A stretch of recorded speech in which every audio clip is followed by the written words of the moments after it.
क्या कांग्रेस को भारत से ज्यादा पाकिस्तान पर भरोसा है?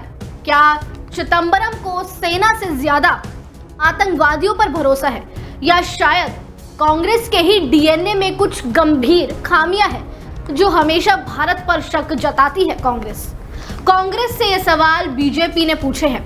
आपके मन में अब ये सवाल जरूर आ रहे होंगे कि कांग्रेस ने ऐसा क्या कर दिया या कांग्रेस के नेताओं ने ऐसा क्या बोल दिया कि इतने गंभीर आरोप कांग्रेस पर लगाए जा रहे हैं। चलिए आपको इस वीडियो में पूरा मामला समझाते हैं। पूर्व केंद्रीय मंत्री और कांग्रेस के वरिष्ठ नेता पी चिदंबरम की तरफ से पहलगाम आतंकी हमले पर दिए बयान से बीजेपी काफी खफा दिख रही है। केंद्रीय मंत्री और बीजेपी नेता शोभा कंदरलाजे ने पूर्व गृह मंत्री चिदंबरम पर निशाना साधा है। उन्होंने कहा है कि चिदंबरम लगातार पाकिस्तान का बचाव क्यों कर रहे हैं? हमेशा कांग्रेस अपनी ही सुरक्षा एजेंसियों पर सवाल क्यों उठा देती है, जबकि दुनिया के सबसे बड़े आतंकवाद देश पर कभी सवाल कांग्रेस नहीं उठाती। शोभा ने कहा कि पाकिस्तान का भारत में आतंकवादियों की घुसपैठ कराने का एक लंबा और खूनी इतिहास रहा है। ये पहली बार नहीं है, फिर भी कांग्रेस बार बार ऐसे जघन्य कृत्यों को कम करके और इन सभी की साइड लेकर इन आतंकियों को बचा रही है। उन्होंने पूछा कि चिदंबरम अपने बयान से क्या मैसेज देना चाह रहे हैं। उन्होंने पूछा है कि क्या आपको भारत की बहादुर सेना से ज्यादा आईएसआई पर भरोसा है? ये सभी बातें कही हैं बीजेपी नेता शोभा ने। उन्होंने ये भी कहा कि क्या राजनीतिक नफरत राष्ट्रीय हित से ज्यादा अहम हो गई है?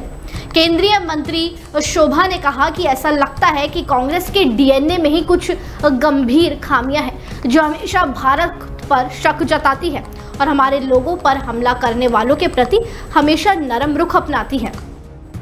आपको बता दें, चिदंबरम ने पिछले दिनों एक न्यूज़ पोर्टल से बातचीत करते हुए पहलगाम हमले को लेकर कहा था कि सरकार ये बताने को तैयार नहीं है कि पिछले कुछ हफ्तों में एनआईए ने क्या किया।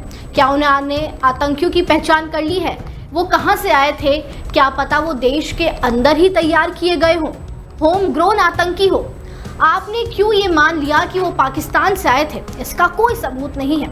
चिदंबरम ने सरकार से पूछा है कि हमलावर आतंकी कहां है? आपने उन्हें क्यों पकड़ा? अब तक उनकी पहचान क्यों नहीं हो सकी? हमलावरों को पनाह देने वाले कुछ लोगों की गिरफ्तारी की खबर सामने आई थी, उसका क्या हुआ? ऐसे बहुत से सवाल हैं, लेकिन सरकार उन्हें क्यों टाल रही है? ये सभी बातें पी चिदंबरम ने एक न्यूज़ पोर्टल को कहा। प्रधानमंत्री मोदी इस बारे में क्यों नहीं बोल रहे हैं, ये भी कहा पी चिदंबरम ने। इसी के साथ साथ ऐसे ही अब सपा के अध्यक्ष अखिलेश का भी एक बड़ा बयान सामने आया, जिसपे उन्होंने कहा कि भारतीय सेना को एक और मौका मिलता तो पीओके भारत का हिस्सा होता।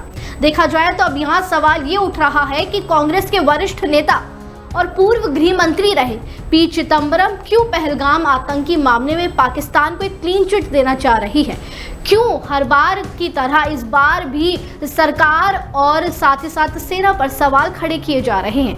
ये सभी सवाल अब सोशल मीडिया पर लोग भी पूछ रहे हैं, लेकिन इस खबर को लेकर आपका क्या मानना है? क्या आपको भी वाकई लगता है कि पी चिदंबरम का बयान गलत है? अगर आपको ऐसा लगता है तो अपनी राय कमेंट सेक्शन में इस खबर को लेकर जरूर दें और इसी तरह बड़ी अपडेट से वाकिफ रहने के लिए जुड़े रहिए डेली 24 भारत के साथ।